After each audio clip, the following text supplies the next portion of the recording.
a piece that feels important to me in the time of climate urgency that you're invoking is to start small, to start with our own thinking and our own worldview, to question this default worldview that we've been given. You know, this notion that the world is our property, that birds and rivers and trees are our property, that they're natural resources. That's the default Western worldview, isn't it? That it all belongs to us and it's all just stuff.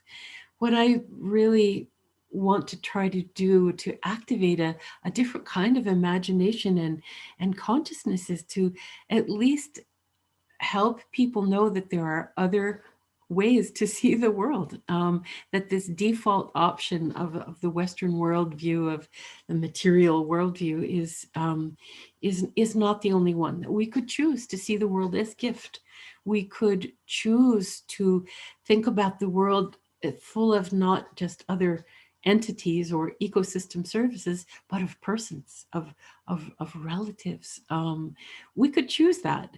That's And, right. you And as know, far as what surprises me about writing, you know, I think if someone would have told me, you know, 10 books in that it would still be so alien and that that the pages would still be so blank when I started, and that sometimes I would still write such clunker sentences, I would have been stunned. I really thought I would have like a smoking jacket and a Nobel Prize by now. So,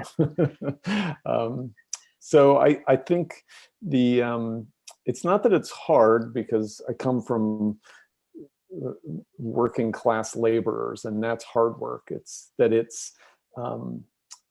is elusive, I guess, is the thing that surprises me. Writing something great is so elusive, and writing something really good is so elusive. And it's so worth the energy and the effort to do it. But I feel like I have to start over every time. So I would ask.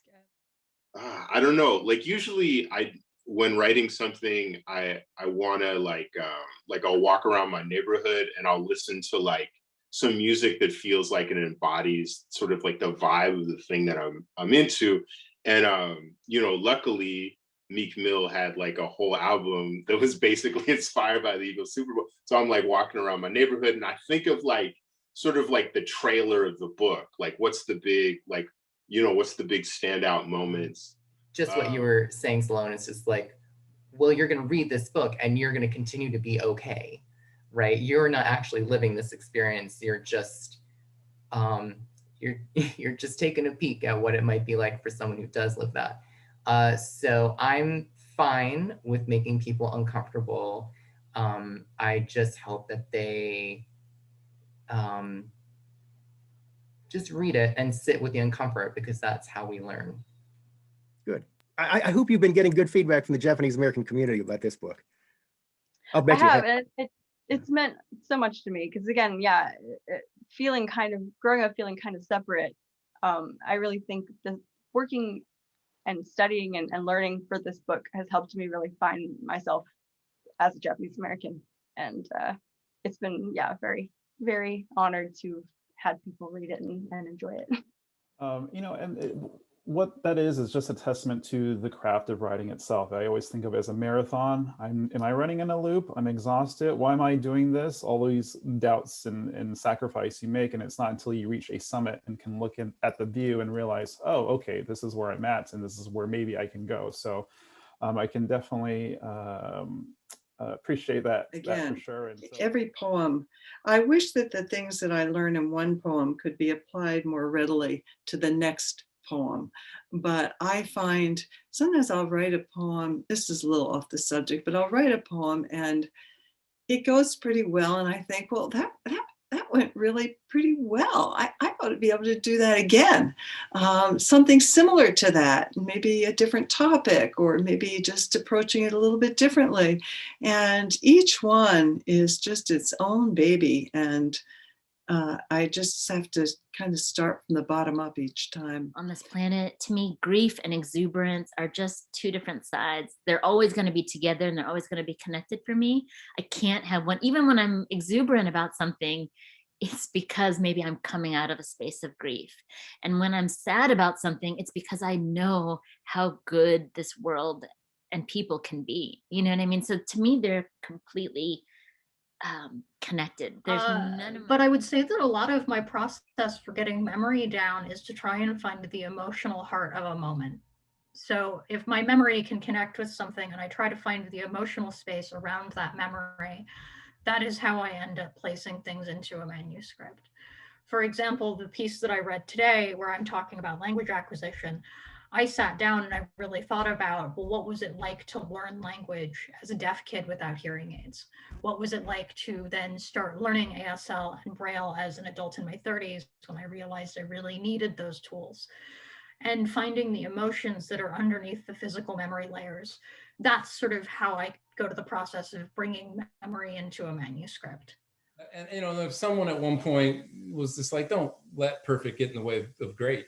Right. Like you have an idea, but in trying to chase whatever it is you're thinking that needs to be, you've missed the opportunity to let there be the aspect of learning and revision at the macro level. But I also think, particularly in a personal space, writing out your story, whether you write it to get published or not, I think writing out your story is healing for the individual. You get to understand a little bit more about yourself when you go through the process. And at the very least, if you have children or grandchildren or nieces or nephews or what have you, they get an understanding of also their family history, right? That's a record of family history. That's the one you don't have to go to ancestry.com to go to, right? So, you know what I mean? So I always encourage people to write, particularly Black and brown folks.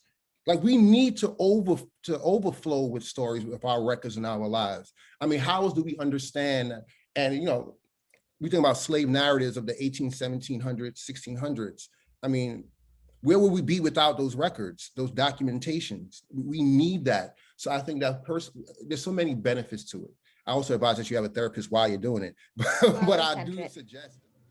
At the spring quarter composition meeting, my male colleague runs up to the board and writes the word falagocentric, and then explains that the essay in the Western tradition is phallic. He says we should tell our students this so they know the tradition they're writing in. I raise my hand and wait for a long time to be called on, and when I am, the director of composition apologizes, and I say, it's no problem. I've just been waiting patiently like a woman, which I thought would draw a laugh, but apparently there are some things about which we should be honest and others we shouldn't. Adding ugly facts to God's favorite nation mythology. Look, victors get spoils. I know the memories of the vanquished fade away. I hear the enduring republic erect and proud, asking through ravenous teeth, who do you riot for? Tamir? Sandra? Medgar? George? Brianna? Elijah? Philando? Eric? Dante Wright? Dante Wright?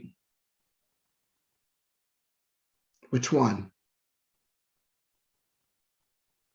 Like, it can't be all of them.